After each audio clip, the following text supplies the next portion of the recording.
बिस्मिल्लाहिर्रहमानिर्रहीम, अस्सलाम वालेकुम, welcome back to Genius Islamic Academy. Test number 1 हमारे पास सेल स्ट्रक्चर एंड फंक्शन और बायोलॉजिकल मॉलिक्यूल में से है।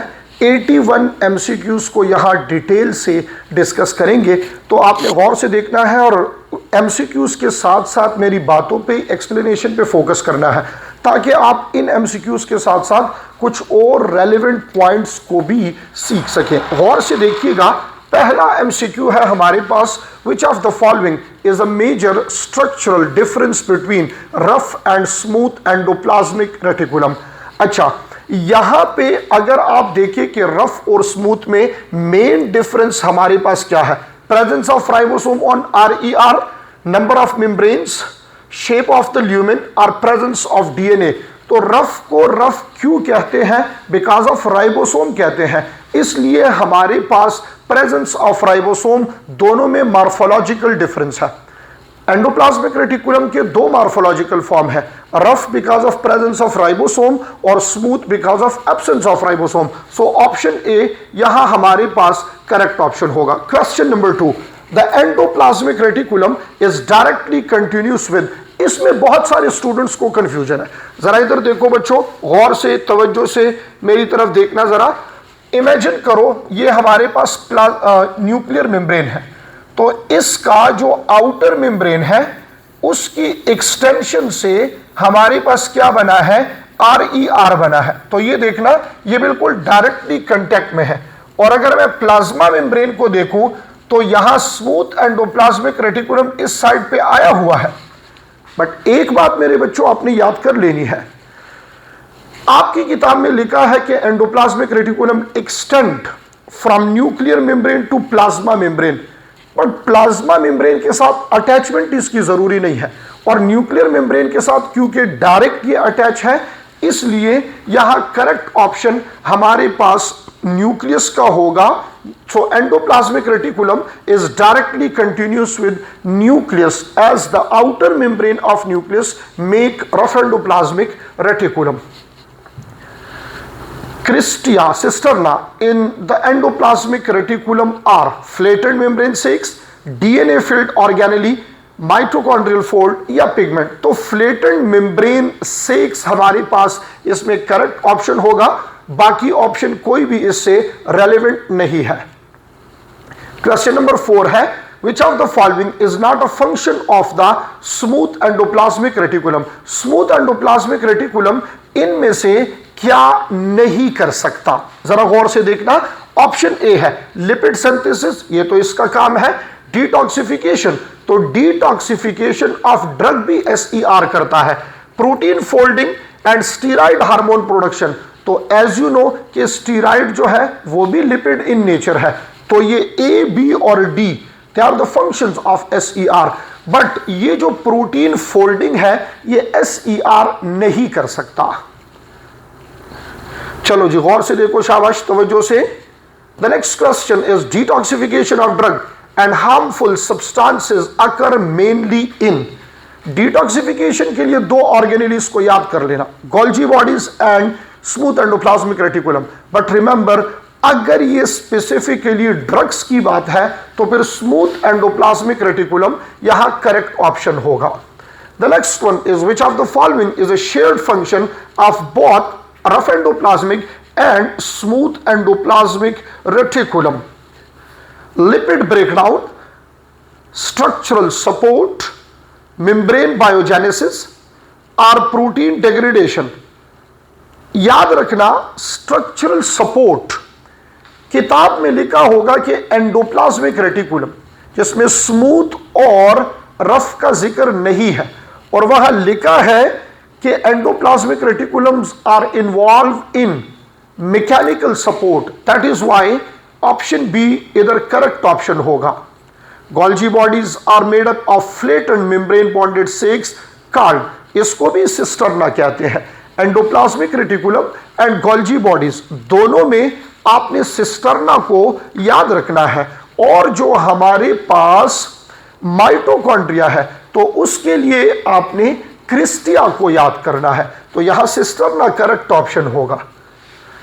The cis face of the Golgi apparatus is oriented toward, तो cis face nucleus and endoplasmic reticulum की तरफ होता है, जबकि ट्रांस फेज प्लाज्मा मेम्ब्रेन की तरफ होता है। The main function of the Golgi apparatus is DNA replication, energy production, packaging and modification. C is correct option। जो बिल्कुल क्लियर कट, आसान, डायरेक्ट किताब की लाइनें हैं वो मैं ऑप्शंस बताता जाऊंगा और आपने गौर करना है, जहां मैं एक्सप्लेनेशन किसी पॉइंट पे शुरू करूं तो उसको साथ साथ लिख लिया करूं। शाबाश, गौर से देखो। The next one is which of the following is not a function of the Golgi bodies? Sorting of protein, formation of lysosome, synthesis of ribosomal RNA। तो option C is correct option, because synthesis of ribosomal RNA nucleus का काम है, nucleolus का काम है। Which organelle work closely with the Golgi bodies to secrete enzyme? Centriole, ribosome, mitochondria or endoplasmic reticulum? Which cell organelle work closely with the Golgi body to secrete enzyme? अच्छा, enzyme जो है ये बनेगा कहाँ? RER के ऊपर, और फिर ट्रांसपोर्ट उसकी होगी SER से। RER ने बनाया, SER ने ट्रांसपोर्टेशन की और गोल्जी बॉडीज ने पैक करके सीक्रेट कर दिया। So endoplasmic reticulum is correct option. गौर से देखना, शाबाश। The next question is which region of the Golgi apparatus is responsible for dispatching modified protein to their destination? कौन से region of the Golgi body से secretion होगी चीजों की? तो याद रखना, डिस्पैच करने के लिए ट्रांसफेज हमारे पास होगा, ट्रांसफेज करेक्ट ऑप्शन होगा। चलो जी, गौर से देखो, शाबाश। सिस फेज से चीजें आती है टुवर्ड्स द गोल्जी बॉडीज और ट्रांस फेज से चीजें सीक्रेट होती है। विच सेल ऑर्गेनेली वर्क क्लोजली, ये तो हो गया है। The next one is which of the following is not a function of mitochondria? Mitochondria इनमें से क्या नहीं करता? ATP production, lipid metabolism, protein packaging या एपोप्टोसिस रेगुलेशन? टेस्ट के दौरान भी बहुत सारे बच्चों ने इस पे सवाल उठाया, बट याद रखना nearest option is protein packaging, because this is the function of Golgi bodies. Apoptosis regulation, यहां एटीपी की जरूरत पड़ती है तो माइटोकॉन्ड्रिया उसको एटीपी प्रोवाइड करता है रेगुलेशन के लिए। विच of the following is not a function of mitochondria? ये तो अभी आया। विच of the following increase the surface area of ATP synthesis in mitochondria? Surface area की बात अगर आए, विच of the following increase the surface area for ATP synthesis, for ATP synthesis in mitochondria? तो चूंकि ये इनर मेम्ब्रेन पे होता है और इनर मेम्ब्रेन की फोल्डिंग जो है वो क्रिस्टिया कहलाती है। Presence of matrix, double membrane, cristae and outer membrane fold. तो आउटर मेम्ब्रेन तो फोल्ड ही नहीं होता। याद रखना, जितने इनर मेम्ब्रेन के फोल्डिंग्स हमारे पास ज्यादा होंगे, उतना नंबर ऑफ क्रिस्टिया जब ज्यादा हो तो surface area of the inner membrane ज्यादा होगा, ये याद कर लो। और जब जब surface area of the inner membrane ज्यादा होता है तो यहां मोर पार्टिकल्स आपको मिलेंगे, जिसकी वजह से more number of electron transport chain और उसकी वजह से more ATP production. Which of the following macromolecule is found in mitochondrial matrix? Macromolecule कौन सा माइटोकॉन्ड्रियल मैट्रिक्स में होता है? डीएनए माइटोकॉन्ड्रियल मैट्रिक्स के अंदर होता है, single circular DNA. Which type of nucleic acid is present in mitochondria, both DNA and RNA? As mitochondria is self-replicating, so for self-replication दो चीजें जरूरी है, DNA replication and RNA उससे ट्रांसलेशन में हेल्प करेगा, DNA replication and protein synthesis. तो याद रखो मेरे बच्चों कि डीएनए और आरएनए दोनों होंगे तभी ये सेल्फ रेप्लिकेटिंग होगा। That is why both is correct option. Mitochondrial membrane are composed primarily of protein and starch, DNA and RNA, protein and phospholipid, because the composition is almost same to plasma membrane, so C is correct option. pores in nuclear envelope allow the movement of only water, only DNA, RNA and protein. Again C is correct option. RNA अंदर बन के बाहर आएगा, protein बाहर बन के अंदर जाएगा, तो ये एक्सचेंज का प्रोसेस न्यूक्लियर पोर्स के थ्रू होता है. The nucleolus is responsible for. अच्छा, एक चीज का बच्चों आपने बहुत ख्याल रखना, अक्सर क्वेश्चन में न्यूक्लियस पूछा होता है या न्यूक्लियोलस पूछा होता है, तो आप फिर गलती कर जाते हैं. आप इसको गौर से देखते ही नहीं है कि ये वर्ड न्यूक्लियस है या न्यूक्लियोलस है, तो जरा देखा करो, ठीक है, क्योंकि बास जगहों पे न्यूक्लियस और न्यूक्लियोलस के लिए फिर ऑप्शन चेंज हो जाते हैं.